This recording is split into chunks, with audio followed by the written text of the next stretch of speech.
Hello there and welcome back to How to Play and Build. I'm bringing this back in full force because based off the feedback I got, this is what you guys want to see. Today we are discussing Kumbhakarna because, well, he's the most requested guy. So let's start with a brief overview. Kumbhakarna is a shit disturber, pure and simple. He dives backlines or he protects carries simply by fucking with the heads of whoever he's against. With that being said, let's dive into the abilities so that we can see exactly how he goes about doing this. His first ability is a dash that does damage. If he hits a minion, the minion goes flying and does more damage.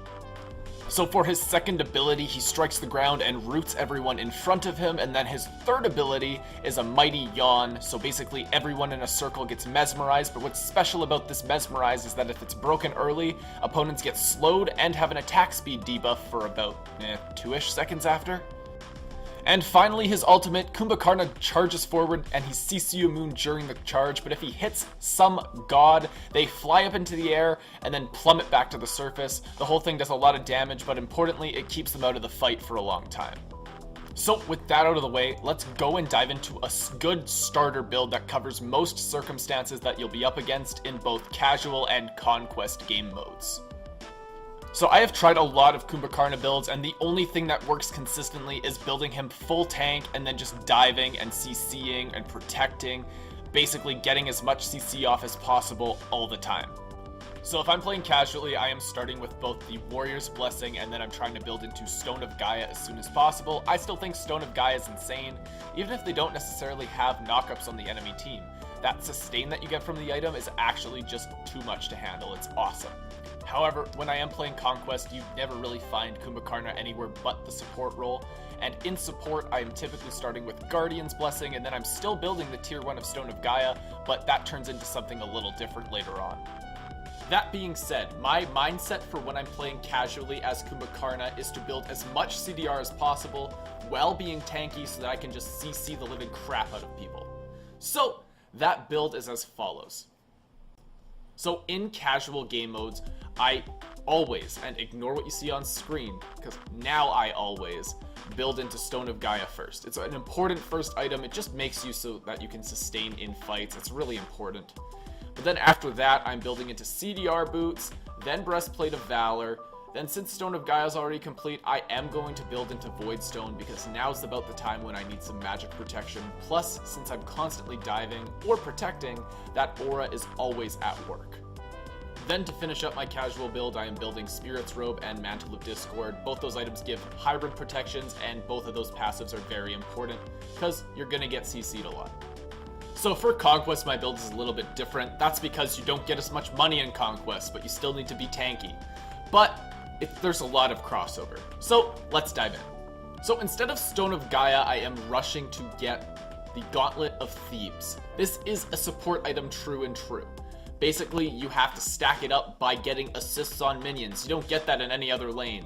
But the aura that you get to give to your team is very important. I value this item incredibly highly. Now, since Talaria boots no longer give gold, that's what Guardian's Blessing is for, I am building CDR boots because, again, mana, movement speed, and CDR, all things that Kumbhakarna can use. So after I get my boots online, I am going to start building into the actual tank items. First being Emperor's Armor. This item is really undervalued.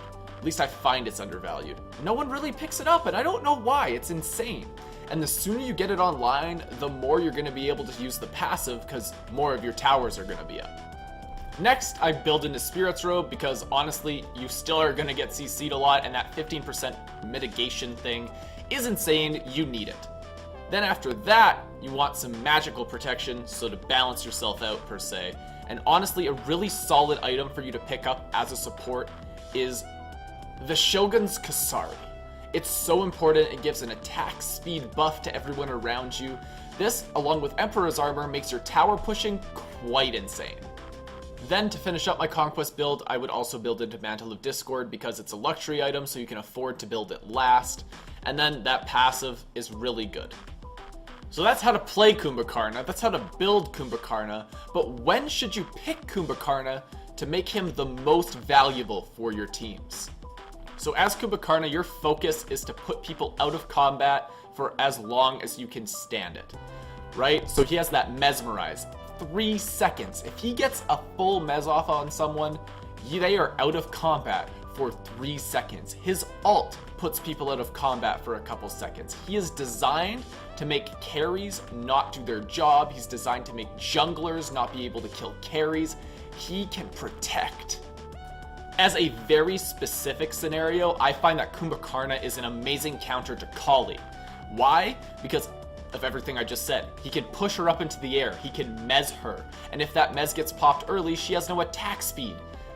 Kumbhakarna shuts Kali down. Anyways, that's all the time that I have for this video. I hope you guys enjoyed watching today. If you did, subscribe to the channel. Join me on this little journey that I'm on. Anyways, that's all the time I got. This is Keltick, signing off. Have yourselves a casual day.